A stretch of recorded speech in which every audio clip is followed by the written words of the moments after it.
नमस्कार। आज हम बात करेंगे अग्नि तत्व पर, 5 एलिमेंट्स के ऊपर, और जानने की कोशिश करेंगे कि अग्नि तत्व का हमारे जीवन में, हमारे शरीर में क्या महत्व है। अगर यह तत्व हमारे शरीर में कम या ज्यादा हो जाए, यानी कि यदि असंतुलित हो जाए, इम्बैलेंस हो जाए, तो उसके क्या हानि लाभ है और कैसे हम इसको संतुलित कर सकते हैं, क्या इसके लक्षण है और इस तत्व के हमारे शरीर में होने के क्या लाभ है, और अगर यह तत्व हमारे शरीर में असंतुलित हो जाए तो उसको संतुलित करने के क्या उपाय हैं। इन सभी विषयों के ऊपर आज हम डिटेल में बात करेंगे। आपको मालूम ही है हमारा शरीर 5 तत्वों से मिलकर बना है: पृथ्वी, जल, अग्नि, वायु और आकाश। और ये 5 तत्व यदि हमारे शरीर में संतुलित रहे तो हमारा शरीर और मन स्वस्थ रहता है। लेकिन अगर यह तत्व हमारे शरीर में असंतुलित हो जाए तो हमारे शरीर और मन में विभिन्न प्रकार की परेशानियां होनी शुरू हो जाती हैं। हम बारी बारी से सभी विषयों पे बात कर रहे हैं। पहले हमने पृथ्वी तत्व पे और वायु तत्व पे बात कर चुके हैं, उनके वीडियो हमने ऑलरेडी बना दिए हैं। आज का हमारा यह वीडियो अग्नि तत्व के ऊपर रहेगा।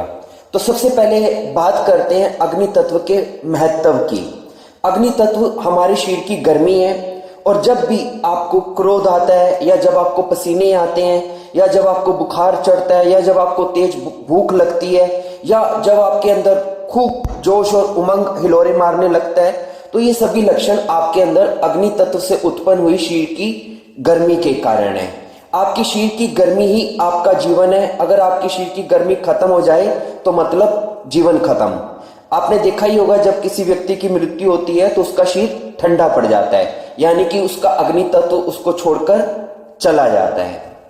और अग्नि तत्व न केवल हमारे भौतिक जीवन में, संसारिक जीवन में, शारीरिक या मानसिक रूप से, अपितु हमारे आध्यात्मिक जीवन में भी, हमको अध्यात्म में भी आगे बढ़ने के लिए हमारी सहायता करता है। हमारे जो सूक्ष्म शरीर में 7 चक्र हैं, उन 7 चक्रों को जो ऊर्जा है वो हमारे शरीर में ये अग्नि तत्व ही पहुंचाता है। और जो शरीर के हमारे सभी अंग हैं, उन अंगों को भी जो ऊर्जा है हमारे अग्नि तत्व के द्वारा ही हमारे शरीर के अंगों को पहुंचती है। और अग्नि का स्वभाव है ऊपर उठना। आपने कभी देखा होगा जब अग्नि जलती है तो आपने हमेशा उसकी लपटों को ऊपर उठते हुए देखा होगा। तो स्वभाव से ही अग्नि हमेशा ऊर्ध्वगामी होती है। तो हमें हमारे को जीवन में ऊपर उठाने के लिए भी अग्नि इसी प्रकार हमारा सहयोग करती है। और अग्नि जो भी हमारे में अशुद्ध है उसे जलाती है, जैसे कि आलस्य है, डर, कोई कमजोरी वगैरह। और जो भी हमारे में शुद्ध है उसको अग्नि और निखारती है, जैसे कि साहस, हिम्मत वगैरह। उदाहरण के लिए आपने देखा होगा कि जब सीता माता की अग्नि परीक्षा ली गई तो वो अग्नि परीक्षा से खरी उतरते हुए सुरक्षित बाहर आ गई। इसी प्रकार भक्त प्रहलाद का भी आपने देखा, जब उनको चिता पे बिठाया गया तो वो भी सुरक्षित बाहर निकल गए। मतलब अग्नि जो भी हमारे में अशुद्धि है उसको तो खत्म कर देगी, लेकिन जो भी शुद्ध होगा उसको बचा कर रखेगी। और हिंदू धर्म के सभी जो प्रतिष्ठान है, जो खासकर जो धार्मिक प्रतिष्ठान है, वो भी सभी बिना अग्नि के संपूर्ण नहीं होते हैं। फिर वो चाहे हवन करना हो, दीपक जलाना हो, या शादी में दूल्हा दुल्हन के 7 फेरे लेना हो। और हिंदू धर्म के अलावा जैन धर्म में भी जैन मुनियों की तपस्या का सार ही अग्नि तत्व है। वे जैन मुनि अपनी साधना में अग्नि तत्व की हर तरीके से वृद्धि करते हैं। विभिन्न उपायों के द्वारा वे अपने शरीर में अग्नि को बढ़ाते रहते हैं। क्यों? क्योंकि जब वो अपने शरीर में अग्नि तत्व की वृद्धि करते हैं तो उनसे उनके शरीर में ड्राइनेस पैदा होती है, रुक्षता पैदा होती है, और उसी रुक्षता से वो अपनी साधना में आगे बढ़ते हैं। उनका ये ढंग है साधना का। और इसीलिए कि उनके शरीर में अग्नि तत्व बढ़ जाए, इसीलिए वो स्नान कम करते हैं। और कई बार जब वो व्रत रखते हैं तो व्रत में भी पानी तक नहीं पीते हैं, ताकि अगर वो पानी पिएंगे या स्नान करेंगे तो उससे अग्नि तत्व उनका डाउन ना चला जाए।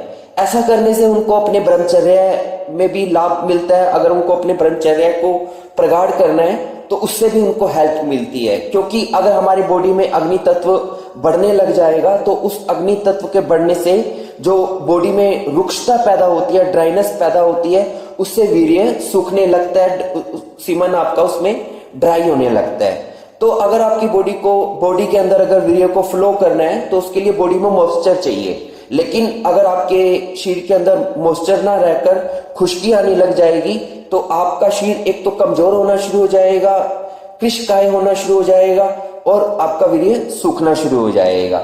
इसलिए आपने देखा होगा जब कई बार जब ध्यानी लोगों की कुंडलिनी का जागरण होता है तो उनके शरीर कमजोर हो जाते हैं, उनकी बॉडी सूख जाती है। उसका यही कारण है कि कुंडलिनी भी एक अग्नि है, अग्नि का ही रूप है। तो जब आपके शरीर में कुंडलिनी यानी कि जब अग्नि भड़कती है तो अशुद्धियों को खत्म कर देती है और जो शुद्धियां हैं उसको बचा लेती है। अब हम अग्नि तत्व के कुछ और पहलुओं पे बात करते हैं। अग्नि तत्व का जो रंग है वो लाल है, इसकी दिशा दक्षिण है, इसकी तासीर यानी कि जो प्रकृति है वो गर्म है। अग्नि तत्व की ज्ञानेंद्रिय आंखें हैं, कर्मेंद्रिय पांव है, स्थान इसका नाभि पर है, स्वाद इसका तीखा है और हमारे शरीर में अग्नि तत्व की मात्रा 4% है। आकृति इसकी त्रिकोण है। पित्त का ये कारक है। आयुर्वेदा के अनुसार जो 3 तत्व बताए जाते हैं, वाता पिता काफा, तो उसमें जो पित्त है वो अग्नि का कारक है। इसी प्रकार अग्नि हमारे जीवन में युवावस्था की द्योतक है। इसलिए जब आप युवा होते हैं, जवान होते हैं, तब अग्नि आपके अंदर ज्यादा प्रबल रहती है, इसीलिए आप उस वक्त ज्यादा एनर्जेटिक भी होते हैं। इसके अलावा अग्नि के 5 गुण बताए गए हैं। पहला भूख, दूसरा प्यास, तीसरा आलस, चौथा नींद और 5वां क्रोध। अगर आपके शरीर में अग्नि तत्व सही होगा तो ये 5 गुण सही तरीके से काम करेंगे। लेकिन अगर आपके शरीर में अग्नि तत्व असंतुलित हुआ तो ये 5 तत्व भी गुण भी असंतुलित होने शुरू हो जाएंगे। यानी कि अगर आपका ये अग्नि तत्व असंतुलित हुआ तो आपकी भूख प्यास दोनों गड़बड़ा जाएगी, आपको प्यास ज्यादा लगेगी या आपको भूख कम लगेगी, आलस बहुत आएगा, नींद आपकी गायब हो सकती है, क्रोध आपको ज्यादा आ सकता है। लेकिन अगर आपका अग्नि तत्व सही हुआ तो आपको सही तरीके से भूख भी लगेगी, प्यास भी लगेगी, आलस आपका गायब हो जाएगा, नींद आपको अच्छी आएगी और क्रोध आपका सीमित रहेगा। खैर, अब हम बात करते हैं अग्नि तत्व के उन लक्षणों की, उन व्यक्तियों की बात करते हैं जिनके अंदर अग्नि तत्व भरपूर मात्रा में होता है। यानी कि जिनके अंदर अग्नि फायर एलिमेंट्स डोमिनेंट पावर होती है एक प्रकार की। जिनके अंदर जितना अग्नि तत्व स्ट्रांग होता है तो उनके अंदर ये लक्षण खासकर नजर आएंगे जिनकी अब मैं बात करने जा रहा हूं। या जिनका अग्नि तत्व संतुलित होगा, बैलेंस होगा, स्ट्रांग पोजीशन में होगा, उनके अंदर भी ये लक्षण नजर आएंगे जिनकी अब मैं बात कर रहा हूं। या आप इसे इस प्रकार भी समझ सकते हैं कि अब हम बात कर रहे हैं अग्नि तत्व से मिलने वाले बेनिफिट्स की, कि अगर हमारे अंदर अग्नि तत्व स्ट्रांग मात्रा में है तो उससे हमें क्या लाभ हो सकता है। सबसे पहले ऐसे व्यक्तियों के अंदर जिनके अंदर अग्नि तत्व स्ट्रांग होगा, उनकी फिजिकल पावर बहुत अच्छी होगी, उनका शारीरिक सौष्ठव बहुत अच्छा होगा, शारीरिक बनावट अच्छी होगी, वो स्ट्रांग होंगे। और ऐसे व्यक्ति, क्योंकि इनके अंदर ऊर्जा की अधिकता होती है, अग्नि से इन्हें भरपूर मात्रा में ऊर्जा निरंतर मिलती रहती है, तो ये खाली नहीं बैठ सकते, इसलिए कड़ी मेहनत करते हैं। बहुत मेहनती, ऐसे लोग बहुत मेहनती होते हैं और ऐसे लोग मॉर्निंग पर्सन होते हैं, मतलब ये सुबह सो नहीं सकते हैं। अगर ब्रह्म मुहूर्त में अगर कोई सुबह जल्दी उठ सकता है तो वो लोग हैं जो जिनके अंदर अग्नि तत्व होता है। जैसे ही सुबह होती है, सूरज निकलता है, उससे पहले ही इनके अंदर आवाजें आने लग जाती हैं कि उठो उठो उठो, तो ये सुबह बहुत जल्दी उठ जाते हैं। इसके अलावा ऐसे लोग डेयर डेविल होते हैं, यानी कि दुस्साहसी होते हैं। इनको रिस्क लेने की लाइफ में आदत होती है, डर नाम की इनके अंदर चीज नहीं होती और ये निडर स्वभाव के होते हैं। इसके अलावा ये बहुत ज्यादा साहसी और जुनून के साथ काम करने वाले होते हैं और इसके अलावा इनके अंदर कूट कूट कर इनमें स्वाभिमान भरा होता है और इनके अंदर अभिमान भी होता है। और ये चुस्त दुरुस्त फुर्तीले होते हैं, शीघ्रगामी होते हैं, मतलब कुछ भी करने में देर नहीं करते हैं, एकदम से कर डालते हैं।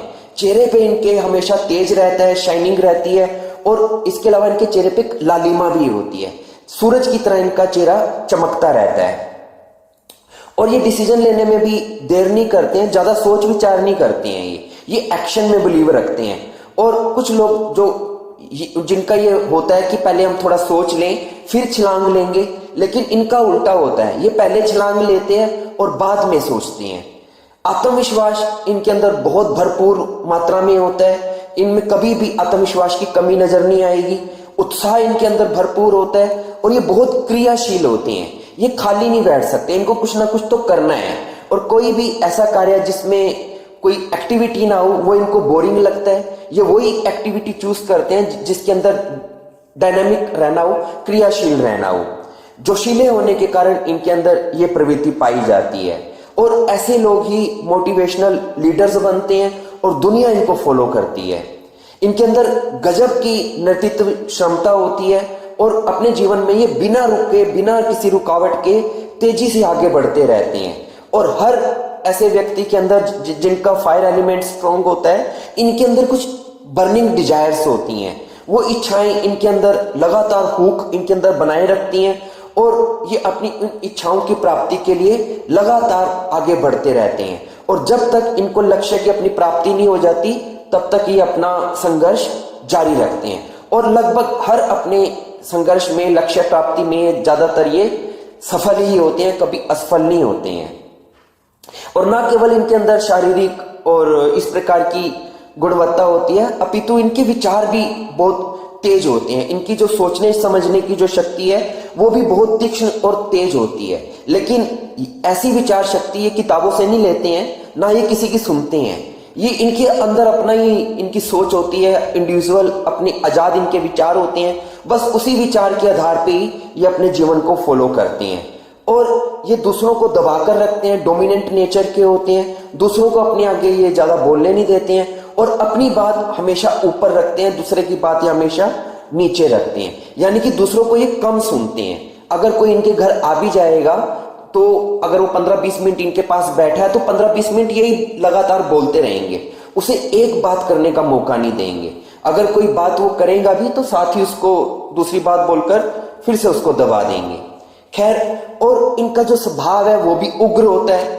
जैसे कहा गया ना कि दो दल होते हैं, नरम दल और गरम दल, तो ये गरम दल के व्यक्ति होते हैं। मतलब ऐसे लोगों में महात्मा गांधी नहीं निकलते लेकिन सुभाष चंद्र बोस जरूर निकलते हैं। यानी कि अग्रेसिव इन लोगों की नेचर होती है और ऐसे लोग अधिकतर आर्मी में, नेवी में, पुलिस में, मार्शल आर्ट में, इस प्रकार की संगठनों में ये लोग ज्यादा ज्वाइन करती हैं। और ऐसे लोग मुंह फट भी होते हैं क्योंकि इनको डर तो होता नहीं है कोई, बिल्कुल निडर होते हैं और जो मुंह में आया बोल देते हैं, मन में छुपा के कोई बात नहीं रखते हैं, स्पष्ट बोल देते हैं चाहे सामने वाले को बुरा भी लगे। और एक लक्षण ये होता है कि ऐसे व्यक्ति तीखा खाना पसंद करते हैं, तेज मिर्च, मिसाले, इस प्रकार का खाना इनको ज्यादा अच्छा लगता है और ना केवल तीखा खाते हैं बल्कि तीखा बोलते भी हैं। ओके, ये तो हुई लक्षणों की बात। अब हम करते हैं बात, अगर हमारे शरीर में अग्नि तत्व असंतुलित हो जाए, इम्बैलेंस हो जाए तो उसके क्या लक्षण है। हमारे शरीर में कोई भी तत्व असंतुलित होता है कम या ज्यादा होके, तो अगर हमारे शरीर में अग्नि तत्व कम है, फायर एलिमेंट्स हमारा डाउन है, तो उसके कुछ लक्षण आपके बॉडी और माइंड पे आएंगे। वो लक्षण क्या होंगे? अगर आपका फायर एलिमेंट्स कम है तो आप में आत्मविश्वास की कमी रहेगी, आप हमेशा चिंता, दुख, परेशानी और निराशा से घिरे रहेंगे और आप हर वक्त डरे डरे रहेंगे कि बस ये ना हो जाए, वो ना हो जाए, आपके अंदर डर बहुत रहेगा। और अधिकतर ऐसे व्यक्ति जिनके अंदर फायर एलिमेंट्स वीक होता है वो कमजोर होते हैं, दब्बू प्रकृति के होते हैं, डरपोक होते हैं और हीन भावना ऐसे व्यक्तियों के अंदर रहती है और उत्साह भी उनके अंदर कम रहता है और उनका जो सेल्फ एस्टीम है वो भी डाउन रहती है। और ऊर्जा की कमी होने के कारण ऐसे व्यक्ति आलसी और थके थके से रहते हैं और इसी असंतुलन के कारण, अग्नि की कमी के कारण उनको भूख भी नहीं लगती है कई बार, या फिर बदहजमी हो जाती है, अपच हो जाती है, खट्टे डकार आते हैं, नेत्रों की ज्योति कमजोर पड़ जाती है या शुगर जैसी प्रॉब्लम हो जाती है। और अगर यह तत्व, अग्नि तत्व कम हो तो ब्लड प्रेशर उनका डाउन होना शुरू हो जाता है, लेकिन अगर अग्नि तत्व ज्यादा हो जाए तो ब्लड प्रेशर ज्यादा होना शुरू हो जाता है। इसके अलावा पीलिया और खून की कमी, ये परेशानियां भी इनको हो सकती हैं। लेकिन अगर यह तत्व कम होने की बजाय ज्यादा हो जाए, असंतुलन में अग्नि तत्व बढ़ जाए तो क्या होगा? फिर भूख बहुत ज्यादा लगेगी, आपकी जठराग्नि तेज हो जाएगी, आप चने, पत्थर, कंकड़ पत्थर कुछ भी खाएंगे मिनटों में हजम हो जाएगा, आपको फिर से भूख लग जाएगी। तो बहुत तेज भूख लगने लग जाएगी, प्यास भी ज्यादा लगेगी और कई बार आपको बार बार बुखार होने लग जाएगा, पसीना बहुत आएगा, पेट में एसिड्स बनने लग जाएंगे। तो ये तो शारीरिक दिक्कतें हो सकती हैं। इसके अलावा आपके शरीर में गर्मी बढ़ने के कारण, अग्नि बढ़ने के कारण आप क्रोधी हो जाएंगे, बात बात पर आप लोगों से तकरार करने लग जाएंगे, लड़ाई झगड़ा करने लग जाएंगे। और अगर यह तत्व और भी ज्यादा बढ़ता चला गया तो आप घमंडी और अहंकारी भी हो सकते हैं और आपके अंदर ओवर कॉन्फिडेंस भी हो जाता है, मतलब कॉन्फिडेंस से भी आगे का आपको कॉन्फिडेंस आ जाएगा, ओवर कॉन्फिडेंस हो जाएगा। तो ऐसे में ये तत्व अगर आपके अंदर ज्यादा बढ़ने लग जाए तो बेहतर है कि उस वक्त आप तेज मिर्च मसाले मत लें। ओके, अब हम बात करते हैं उपायों की कि अगर हमारे अंदर अग्नि तत्व असंतुलित हो जाए, कम ज्यादा हो जाए, अगर हमें से संतुलित करना है, स्ट्रॉन्ग करना है, एक ऐसी पोजीशन में अपने अंदर अग्नि तत्व को लेके आना है कि वो हमें लाभ दे, तो उसके लिए हमें क्या करना चाहिए? उसके लिए आपको योगाभ्यास करना चाहिए, एक्सरसाइज करनी चाहिए। क्यों करनी चाहिए? क्योंकि आपने देखा अगर आप अपने दोनों हाथों को रगड़ेंगे तो दोनों हाथों को रगड़ने से आपके दोनों हथेलियां गर्म हो जाती हैं। क्यों हो जाती है? क्योंकि आपका अग्नि तत्व प्रकट होना शुरू हो जाता है, यानी कि घर्षण से गर्मी पैदा होती है। तो जब आप एक्सरसाइज करती हैं तो पूरी बॉडी के अंग आपस में घर्षण करते हैं, जिससे कि आपके अंदर एनर्जी पैदा होनी शुरू हो जाती है, गर्मी पैदा होनी शुरू हो जाती है। तभी तो आपने देखा है जितने भी एथलीट्स होते हैं या क्रिकेट में आपने फास्ट बॉलर देखे होंगे, जो ज्यादा एक्टिवली चीजों को करते हैं, उन्हें गुस्सा बहुत जल्दी आ जाता है। क्यों आ जाता है? क्योंकि उनकी एनर्जी अंदर से जागी हुई होती है। आपने भी महसूस करेंगे कि जैसे ही आप एक्सरसाइज करेंगे उसके 15-20 मिनट बाद ही आप महसूस करेंगे कि आपकी पूरी बॉडी गर्म हो चुकी है और आपको पसीने आने लग गए हैं। क्यों? क्योंकि आपके अंदर अग्नि तत्व अब बढ़ने लग गया। तो पहली बात, योगाभ्यास करें, एक्सरसाइज करें, व्यायाम करें और खासकर सूर्य नमस्कार करें। सूर्य के आगे करें, सूर्य की प्रकाश की किरणों में करें। क्यों? क्योंकि हमारी अग्नि का जो दिव्य सोर्स है वो सूर्य ही है। इसके अलावा आप प्राणायाम करें और प्राणायाम में भी जो फास्ट ब्रीदिंग एक्सरसाइज है, जैसे कि भस्त्रिका प्राणायाम है, कपालभाति प्राणायाम है और सूर्यवेदी प्राणायाम। क्योंकि सूर्यवेदी प्राणायाम आपकी पिंगला नाड़ी को एक्टिवेट करेगा, जिससे कि आपकी बॉडी में सूर्य की गर्मी बढ़नी शुरू हो जाएगी और आपका अग्नि तत्व बढ़ना शुरू हो जाएगा। और अपनी पिंगला नाड़ी को आपने अगर एक्टिवेट करना है तो उसके लिए एक तो आप सूर्यवेदी प्राणायाम करेंगे, दूसरा आप करवट लेट जाएं, अपनी लेफ्ट साइड को नीचे दबाकर राइट साइड को ऊपर रखते हुए आप लेट जाएंगे। तो आपकी जो ऊपर वाली नाक का जो छिद्र है, यानी कि राइट साइड, वहां से आपकी श्वास चलनी शुरू हो जाएगी, यानी कि आपकी पिंगला नाड़ी, सूर्य नाड़ी एक्टिवेट होनी शुरू हो जाएगी। तो जब सूर्य नाड़ी आपकी एक्टिवेट होगी तो आपकी बॉडी में अग्नि तत्व बढ़ना शुरू हो जाएगा। इसके अलावा सूर्य का दर्शन करें, अगर आप किसी की देखरेख में कर सकते हैं तो सूर्य को त्राटक करें, या अगर इतना ज्यादा नहीं कर सकते हैं तो सूर्य को जल दें।